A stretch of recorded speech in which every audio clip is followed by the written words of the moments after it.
Olá, galera!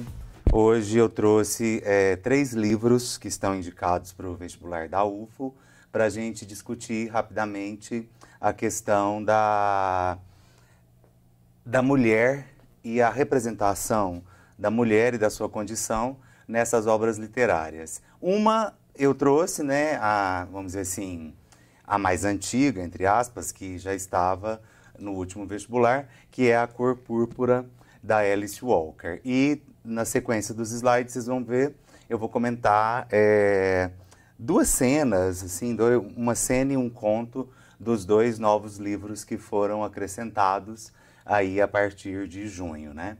Então, A Cor Púrpura, que é um romance que vocês já estão familiarizados, então eu queria destacar, né, o relacionamento lésbico entre Sally e Shug, que é o centro do romance, né?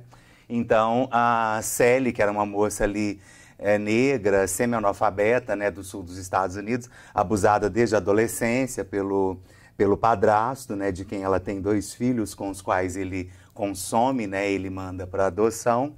E depois Sally passa, vamos dizer assim, de um carrasco para o outro, né, e se casando com o Sr. Albert, um viúvo, à procura de uma mulher que cuidasse dos filhos dele, trabalhasse nas lavouras de algodão e fosse, na verdade, sua escrava doméstica e sexual, né?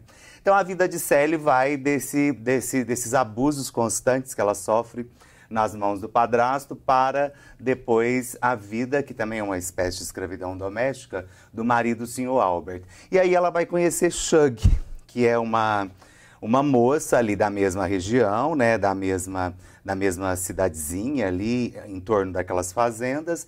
E Shug é uma cantora de blues, né, que no passado tinha sido, inclusive, amante do Sr. Albert, esse viúvo com quem Sally acaba se casando. Na verdade, ela é vendida, né, porque o padrasto, depois de abusar dela, quer se livrar da carga, né, e a manda para um novo calvário nas mãos do Albert.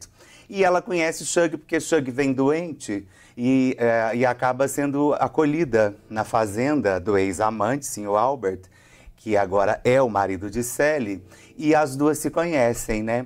E Shug é cuidada por Sally, depois ela se recupera, volta a cantar, né? Volta para sua carreira artística, mas um relacionamento se firma entre as duas. O que eu queria destacar é que esse relacionamento lésbico que surge ali dentro do próprio contexto da sociedade patriarcal, quer dizer, dentro da própria casa, né, do Sr. Albert, que é marido de Sally, ex-amante de Shug, mas é uma espécie de união dessas duas mulheres, né, e por isso que o lesbianismo nessa narrativa, ele tem uma carga simbólica muito importante, né, porque representa a contestação, né, do próprio patriarcado e do próprio domínio masculino sobre as mulheres, né? E Sally, com Shug, descobre-se, né?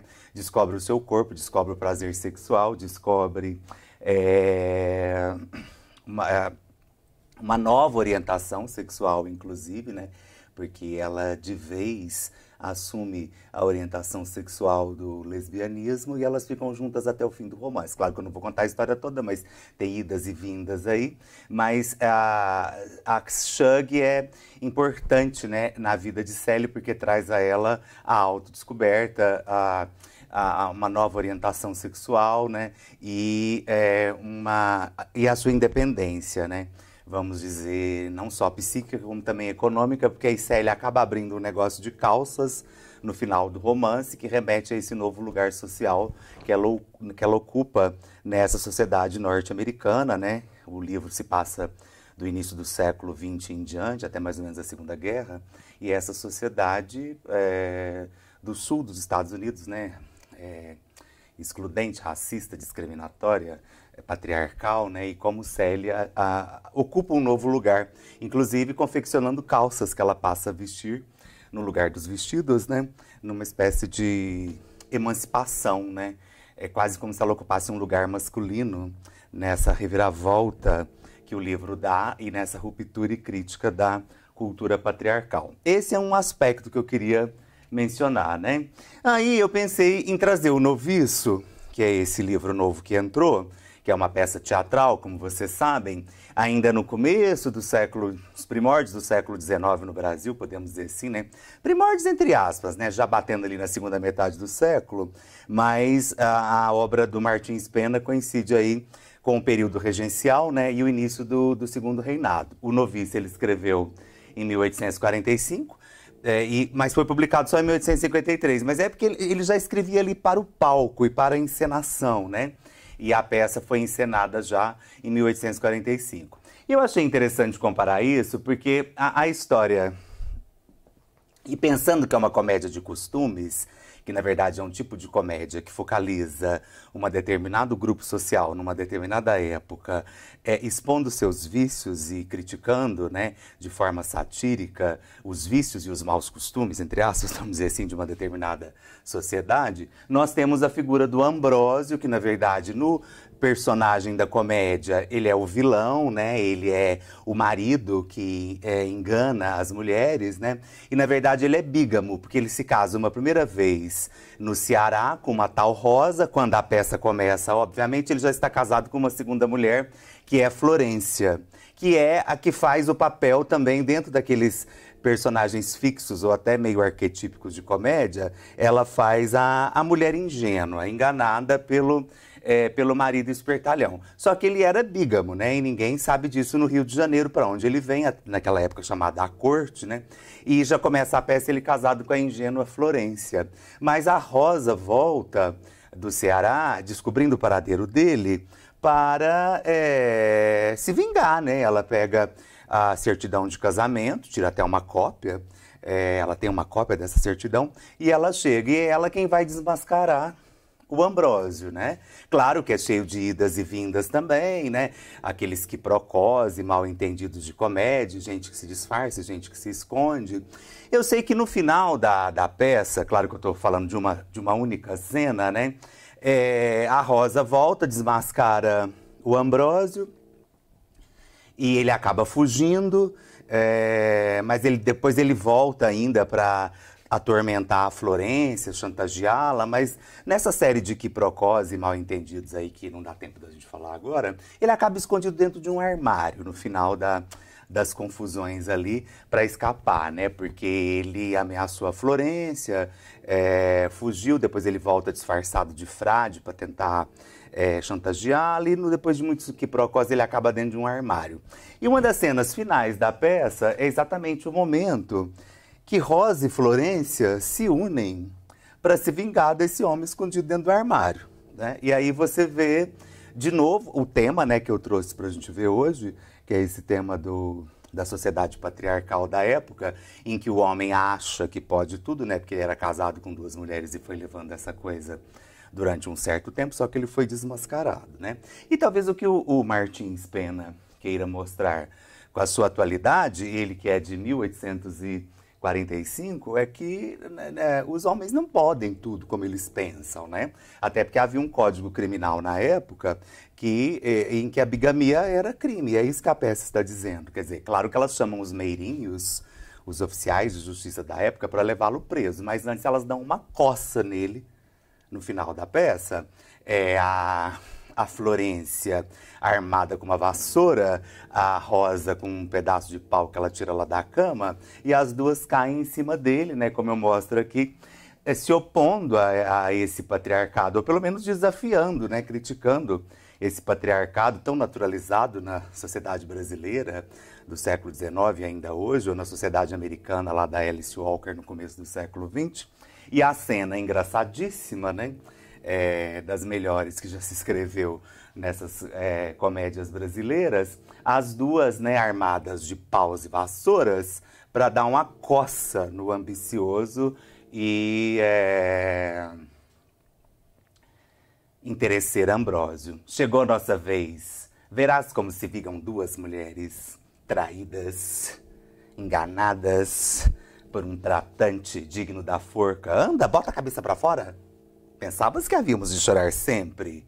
Já não posso. Ai, que me matam. É para teu ensino. E as duas caem de paus e vassouras sobre ele, vingando-se, né, desse interesseiro que as enganou. Então aqui poderíamos comparar os dois livros, né, nessa vitória das mulheres sobre Bom, não sei se vitória definitiva, mas pelo menos temporária, né? Das mulheres sobre essa sociedade patriarcal, né? E seja a norte-americana do começo do século XX, seja a brasileira do Segundo Reinado. E por último eu trouxe, né, dentre os muitos contos desse livro do Lima Barreto, que foi colocado aí de última hora, O Homem que Sabia Javanês e Outros Contos. São muitas histórias ali dentro, inclusive O Homem que Sabia Javanês é muito conhecido, né? E obviamente eu evitei de trazê-lo aqui hoje, né? Como dica, pensei em pegar um outro conto mais para o final do livro, mas dentro desse tema que eu estou querendo discutir, que é exatamente o conto Um Especialista. Para você ver, né, como Lima Barreto, no começo do século XX da República, repete, obviamente, temas que já estavam em Martins Pena, ainda que num tom de comédia, na sua comédia de costumes, que é a crítica e a sátira à sociedade brasileira. Aqui, no caso, a sociedade republicana do início do século. Aí, resumindo a ópera, a ideia é que nesse conto, Um Especialista, ele trabalha com dois figurões, né, da sociedade carioca da época. Um, o Comendador Mota, que é o protagonista, e o outro, o Coronel Carvalho. O Coronel Carvalho é dono de uma fábrica, o outro, o Comendador Mota, né, que esse título de nobreza é também um comerciante, dono de uma loja. Então é aquela gente fina, rica do Rio de Janeiro do começo da República. Ele escreveu todos os contos mais ou menos entre 1911 e 1922, e que ele satiriza e caricaturiza, né, com a sua literatura de verve bastante crítica, né? E a conversa vai, conversa vem, né? Eles são amigos, se encontram. Claro que dois homens se encontrando naquela sociedade preconceituosa, racista, discriminatória, arrivista do Rio de Janeiro do começo do século XX, eles vão conversar de duas coisas, mulheres e dinheiro. E o Comendador Mota, que para desgraça do destino acaba tendo até meu sobrenome, o Comendador Mota, ele é especialista. Especialista sabe em quê? Em mulatas. Ele caça mulatas, deixa a mulherzinha dele, né, burguesa, bem comportada, lá no bairro, lá no casarão do bairro onde ela mora. A mulher fica preocupada com os namoricos da filha e ele sai, né, ele sai pra rua, pros botecos, pros cassinos, pros bordéis, né, em busca de mulatas, porque a especialidade, inclusive ele fala dos portugueses, é caçar mulatas, né. Então é uma crítica bem ácida ao gosto do Lima Barreto, dessa exploração feminina, sexual feminina, em especial da mulher negra ou mulata, né, que também é um tema forte do Lima Barreto, né, a discussão do preconceito racial e também da condição da mulher negra, muitas vezes sujeita à exploração masculina, né. E é isso, e aí conversa vai, conversa vem. No conto, ele acaba conhecendo uma mulata numa situação lá, e conversa vai, conversa vem com ela, ele vai acabar descobrindo que ela era filha dele, porque ele tinha vivido no norte no passado e ela também era de Recife, e ele fica 15 dias aí nesse, vamos dizer, né, nesse paraíso com essa mulata maravilhosa que ele encontrou para explorar, obviamente, né? E a revelação do incesto no final, de que eles são pai e filha, é um choque para o leitor, né? E também um tapa na cara da burguesia hipócrita, moralista, falso moralismo, né? Já que ele acaba se envolvendo com a própria filha. Como ele diz, né? A mulata é a canela, é o cravo, é a pimenta que os portugueses estão buscando desde a colonização.